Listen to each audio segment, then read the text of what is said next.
और बात करते हैं बेरोजगार युवकों को मिलती नौकरियों की। देश में अलग अलग राज्यों में नौकरियों में गड़बड़ियां सामने आ रही हैं। ताजा मामला छत्तीसगढ़ से आया। छत्तीसगढ़ पीएससी 2021 के परिणाम जारी हो चुके हैं। टॉप 20 में छत्तीसगढ़ के अधिकारियों के बच्चे और पॉलिटिकल पार्टियों के कनेक्शन भी देखने को मिला है। दरअसल छत्तीसगढ़ पीएससी 2021 का जो परिणाम निकल कर आया है, वो परिणाम 11 मई को जारी हुआ है। 171 पदों के लिए परीक्षा में टॉप 20 की लिस्ट में पीएससी चेयरमैन टामन सोनवानी के दत्तक पुत्र नीतीश सोनवानी, आईएएस नेताओं और रसूखदार परिवार के दो कैंडिडेट की चयन होने पर सवाल उठाए गए। सोशल मीडिया पर पीएससी की कार्यप्रणाली की आलोचना हो रही है। वहीं टॉपर लिस्ट में आए छात्र भी सहमे हुए हैं। उधर पीएससी 2021 के नतीजों पर विपक्ष सवाल उठा रहा है। राज्य के पूर्व मुख्यमंत्री डॉक्टर रमन सिंह कहते हैं कि पीएससी में अद्भुत रिजल्ट आया है। पहली बार हुआ है कि पीएससी की पारदर्शिता पर उंगली उठ रही है। जरा सुनिए कि पीएससी की परीक्षा परिणाम पर विपक्ष किस तरीके से सवाल उठा रहा है। में अद्भुत रिजल्ट आया है।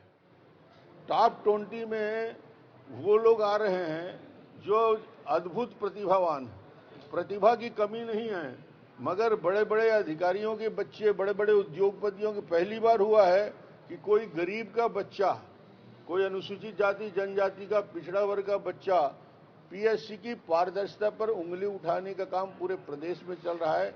लाखों बच्चों का भविष्य खतरे में। यदि ये सही साबित होता है, ये जो आरोप प्रत्यारोप लग रहे हैं, जो हवा में जो आरोप लग रहे हैं, यदि सही होता है तो छत्तीसगढ़ के सबसे पवित्र संस्थान को दूषित करने का आरोप भी लगेगा। मुख्यमंत्री भूपेश बघेल जी चंद दिनों पहले छत्तीसगढ़ पीएससी ने रिजल्ट जारी किया है। उसमें अनेक बड़े कांग्रेसी नेताओं के बच्चे, छत्तीसगढ़ पीएससी के चेयरमैन और पीएससी से जुड़े हुए अनेक अधिकारियों के परिवारों के बच्चे, बेटे, बहू, इसी तरह से बड़े बड़े अधिकारियों, बड़े बड़े घरों के परिवारों से एक साथ दो लोगों के चयनित होने की बात, बेटे बहू, पति पत्नी, भाई भाई आदि के चयनित होने की जो बातें सामने आई हैं, उसके कारण से छत्तीसगढ़िया युवा भाई बहनों के मन में अनेक प्रकार के आशंकाएं हैं। पूरे प्रदेश में आरोप प्रत्यारोप का दौर चल रहा है। पहले भी छत्तीसगढ़ पीएससी पर अनेक प्रकार के आरोप लगते रहे हैं। एक अभ्यर्थी युवा ने अपने पीछे के रोल नंबर के एब्सेंट होने के बाद भी इंटरव्यू कॉल आ जाने का लिखित। अब ऐसे में ये समझते हैं कि आखिर पीएससी के परिणाम पर सवाल क्यों है, क्योंकि 7वीं rank PSC chairman Taman Sonwani के दत्तक पुत्र नीतीश सोनवानी की है। इसके साथ ही टामन सोनवानी का भतीजा साहिल और भांजी सुनीता का भी पीएससी में चयन हो गया है।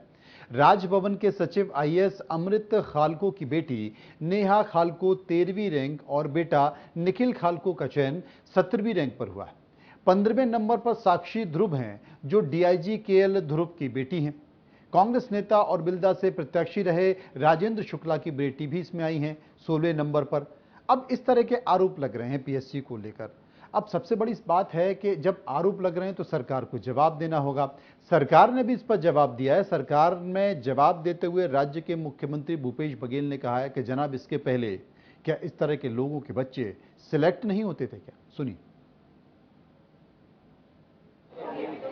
अभी कुछ लोग पीएससी के जो सिलेक्शन हुए उसमें सवाल उठाए हैं। भारतीय जनता पार्टी शासनकाल में, चाहे देश में हो चाहे राज्य में, बहुत सारे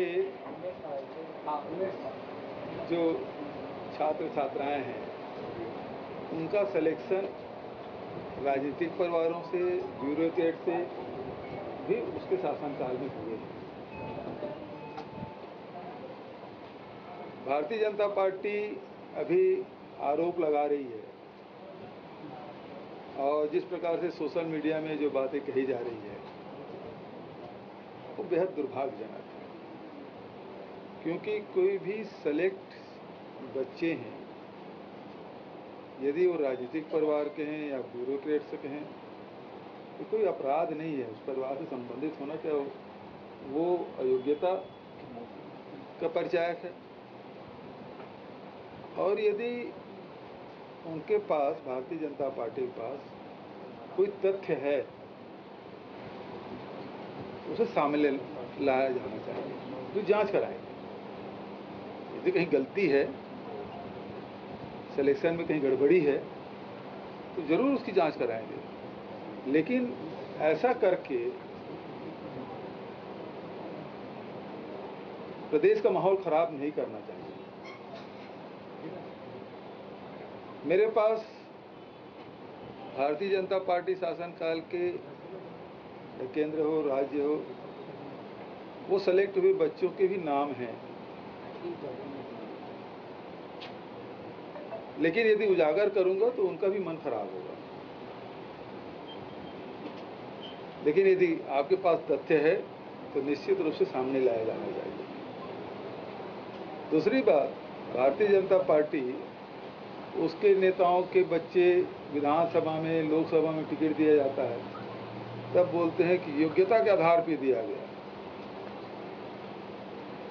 और अब जब यदि किसी अधिकारी के या किसी नेता के परिवार के सदस्य सेलेक्ट हो रहे हैं तो उस पर उंगली उठाई जा रही है। तो ये भारतीय जनता पार्टी का दोहरा चरित्र है। आपको याद होगा ऐसा ही एक मामला सामने आया था यूपीएससी को लेकर, जहां पर लोकसभा स्पीकर ओम बिरला की बेटी का चयन आईएएस की परीक्षा में हुआ, जिस पर काफी सवाल उठे थे। ऐसा नहीं है कि सरकारी नौकरी में गड़बड़ी सिर्फ छत्तीसगढ़ में ही सामने आई है, बल्कि राजस्थान में भी ऐसा ही मामला सामने आया, जहां पर केंद्रीय विद्यालय संगठन में लाइब्रेरियन भर्ती के लिए ऑनलाइन परीक्षा का परिणाम भी नकल की ओर इशारा कर रहा है। पड़ताल में सामने आया कि इंटरव्यू के लिए अनारक्षित श्रेणी जिन 257 अभ्यर्थियों को सफल घोषित किया गया, उनमें 160 हरियाणा, 40 दिल्ली के हैं, राजस्थान के 11, बिहार के 10, बाकी अगर सभी राज्यों को जोड़ दिया जाए तो मात्र 36 अभ्यर्थी सफल हुए। ये पहली बार है कि किसी केंद्रीय सेवा की परीक्षा में दिल्ली और हरियाणा से इतनी बड़ी संख्या में छात्र सफल हुए। परीक्षा परिणाम में यह भी चौंकाने वाला तथ्य निकल कर आया है कि हरियाणा और दिल्ली के जिन अभ्यर्थियों को पात्र माना है, उनमें ज्यादातर ने दूसरे राज्यों में परीक्षा दी है। हरियाणा के 160 में से 112 और दिल्ली के 40 में से 34 परीक्षार्थियों का परीक्षा केंद्र पंजाब, महाराष्ट्र, चंडीगढ़, राजस्थान, नागालैंड, उत्तराखंड और जम्मू कश्मीर थे। कई छात्रों ने केंद्रीय विद्यालयों को आपत्ति भेजी और उनका आरोप है कि एजेंसी और परीक्षा केंद्रों की मिलीभगत से सिस्टम रिमोट को लेकर नकल हुई है। इसी से सामान्य और ओबीसी की कट ऑफ में पहली बार 25 से ज्यादा अंकों का अंतर आया है। एक और मामला मध्य प्रदेश में भी देखने को आया था कुछ दिनों पहले, जहां पर आयुक्त निःशक्त जन कल्याण संदीप रजक ने संविदा शिक्षक वर्ग 3 में दिव्यांग कोटे से शिक्षक चयन में की गई गड़बड़ी को पकड़ा।